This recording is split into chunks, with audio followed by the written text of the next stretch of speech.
আরে আপনি মা ওই আপনার পোলার গলা ছিলেন না? আপনি কেমন মা যে পোলার গলা ছিলেন না?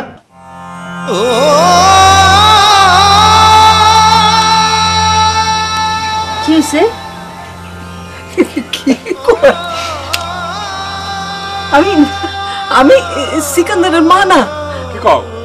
হ্যাঁ, কে কয়? সিকান্দার আমার পোলা না।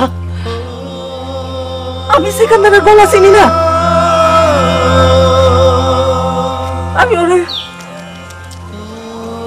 ছোট তুলে মানুষ করছি। অনেক শ্বাস নিলে আমি টের পাই। ওর মুখ চল থেকে আমি বুঝতাম ওর খিদে লাগছে নাকি ঘুমে ধরছে। ওরে আমি জানের মধ্যে আনলায় রেখে মানুষ করছি। আর আমি ওরে চিনি না। বড় আদর যত্ন দিয়ে আমি ওরে মানুষ করছি। সাতটা পোলা হারাইয়া সেখানে আমি জান পোকা দিয়ে মানুষ করছি। ওই আমার সব। ছোট্ট সময় কমু নাই। এই দিনও তো মাছ দিয়ে খাবার চায় না। আমি পোলা, আমি মাংস পামুক, মোরগ পামুক, খাওয়া যান খা, লক্ষ্মী সোনা খা। আমার কি ভালো। মায়ের চোখের জল মুছে দিয়ে কয়, আচ্ছা মা তুমি কাইন্দ না, আমি খামো। আমি এক করে ভাত মাইকা ওর মুখে তুলে দিছি। ও কপ কপ করে খাইয়া আমার জড়ায় ধরছে। আমি সেখানে চাই, আমি টাকা চাই না, পয়সা চাই না, জিনিস চাই না, মাল চাই না, কিছু চাই না। আমি আমার পোলারে চাই। আমার পোলা সেখানদার, তোর বিদেশে কাম নাই, তুই আয় আমার বুকে আয়। তুই না থাকলে আমার কিচ্ছু নাই, আমার জীবন নাই, আমার সুখ নাই, আমার খাওয়া নাই, আমার পোলা।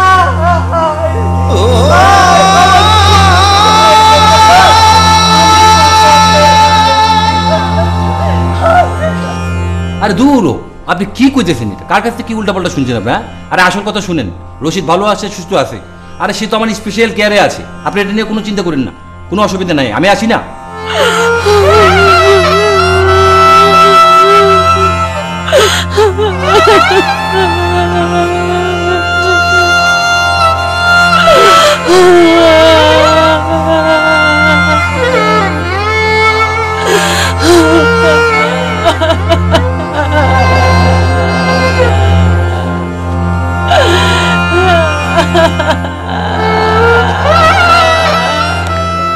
একদম বুয়া কথা। আরে মালয়েশিয়া আমগুলোকে 24 ঘন্টা যোগাযোগ হইতাছে, টেলিফোনে, কম্পিউটারে, ফ্লাইটে।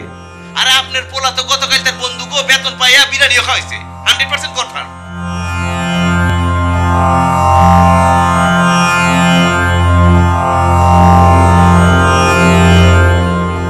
আর দূর, কার কাছ থেকে কি শুনছেন কে জানে।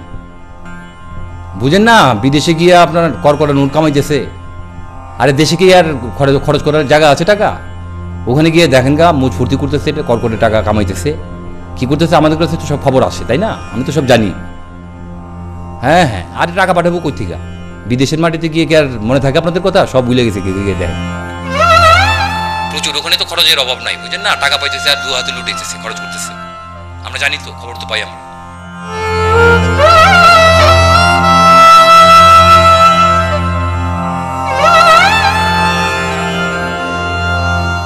আর দূর, কি সব ভুয়া খবর আপনার কার কাছ থেকে শুনছেন না শুনছেন না? হ্যাঁ হ্যাঁ, আপনি কি জানেন? আরে শুনেন, মালয়েশিয়ায় 25% লোকই হিন্দু। ওখানে মেয়ের সংখ্যা বেশি। হ্যাঁ, আর যে মালিকের ফ্যাক্টরিতে সে কাজ করে, ওই মালিকের একটা মেয়ে আছে। মালিক তো চাইতেছে গোরঙ্গের পাইয়া যে গোরঙ্গের কাছে তার বিয়ে দিব তার মেয়েরে। গোরঙ্গ তো রাজি না। গোরঙ্গ যদি রাজি হইতো তাহলে মায়ের বিয়ে করলে আপনি তো রাজা মানসিংহ হয়ে যাবেন। তখন কি রাঙ্গ কথা মনে থাকবো নাকি? হ্যাঁ,